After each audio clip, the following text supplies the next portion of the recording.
This is a download from the BBC. For more information, go to bbc.co.uk/Radio 1. Radio 1 podcast. The Scott Mills Daily. So last night, after a little drink with myself and Laura, who works on the show, I rushed home and watched the second episode of my new favourite TV show, The Baby Mindreader. Excellent. Now, you can't actually see this at the moment because it's finished. But I had it recorded and I've got the whole series, because I series linked it. Okay. Well, I don't know whether I did. I think it was my flatmate. Yeah. I can't remember if I did. But it's one of those things you come across by mistake, and it's absolutely fantastic. It is the best. There's this man called Derek, who... They're always called Derek, who can talk to babies. He's like Dr. Doolittle, only with babies. Now... the best thing about him is he's really camp. This is what he said after the first time he met the kid's parents, right? You've been wonderful. You look stunned.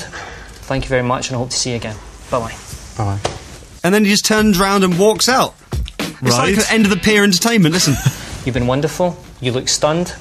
Thank you very much, and I hope to see you again. Bye-bye. Thank you very much. You've been a lovely audience. Good night. You were here all week. So much better than last week's parents. So now, having watched the second one, right? Yeah. I do actually believe that he can communicate with the babies by locking with their minds. Because, now listen, hear me out. Okay. There is stuff on there that there is no way he would know. Like, for instance, he'd never been to their house before. He knew that they had a problem with the door shutting. Right. And he knew they had a leaky roof. Never been to their house before. Never even set foot or seen their house before. And this is what he knew this by mind reading the baby's mind. How could he know all this if he wasn't communicating with the baby by mind power? Right, today... Maybe when these TV programmes are done... people research the families, and maybe it was on researchers' notes that they have a dodgy door or a leaky roof. Absolutely not. No, maybe when he walked in, he realised that the door didn't shut properly and something dropped on his head. No. Listen, today's baby is called Madison. Nice. Yesterday it was Tegan. And you may have guessed, Madison is not happy, right? So he's sat in the room with Madison, the baby, and she is talking to him through mind power. Because Madison is very, very, very, very, very, very, very, very angry. And the reason why she's angry is because she feels that she's not growing and she's not getting what she needs to get out of life. And you are her support network. Right. Bit harsh on the parents there. Do we know how old Madison is, roughly? Like, sort of... a year, 18 months, something like that? Yeah, about that. Yeah, and she's not happy at what she's getting out of life. She is not happy at all. She's not getting enough rusks or something. Okay, bit of a tantrum coming on, and the tantrum is connected to balloons. She is showing me balloons, and she's losing the plot with these balloons. And there's balloons, so it's like going to McDonald's, or there's a party that she went to.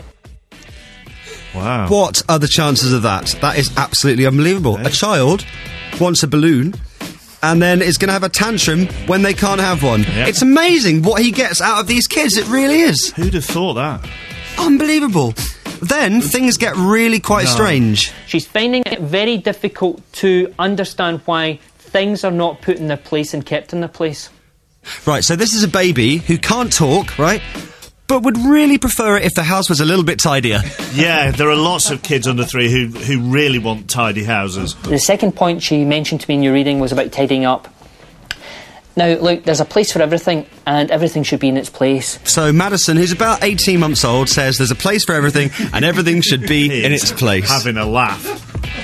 So you thought yesterday it was a load of rubbish. I think I'm changing your mind right now. Oh, yeah, you really are. Have you... Seriously, though, it's amazing what he gets out of these babies. Have you ever met a baby before in your life who would like the house a little bit tidier? Never, ever, You've never known a child like this, have you?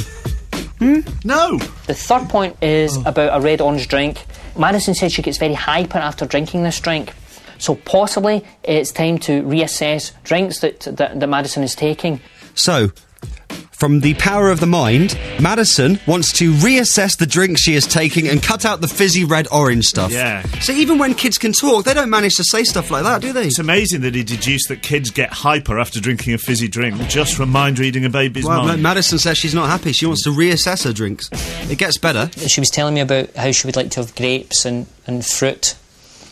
fruit drinks rather than eating crisps and biscuits. So this is a baby who says, I don't want crisps and fizzy drinks. I would like grapes and fruit, please. Have you ever heard anything like it? Is he a government minister or something? He is an absolute genius, this guy. And then, at the end, it all goes off. You've got to listen to this, right?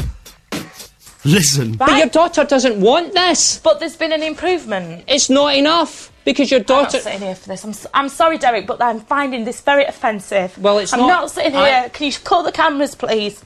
Nicola, sorry. No, Nicola. Derek, no. Give me 10 minutes. Just leave me alone. Okay. I mean it. Because if this is the way you react, Nicola, no I'm wonder sorry, your daughter's Derek, in the state she's in. I've been attacked. It's all about you, Nicola, and it's not about your daughter here. Sorry, Derek, Andrew, that's about Nicola. Excuse me.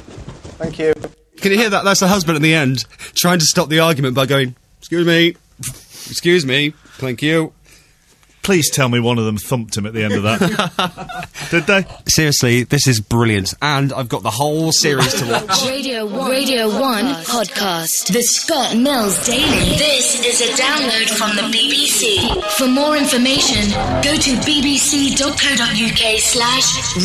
1.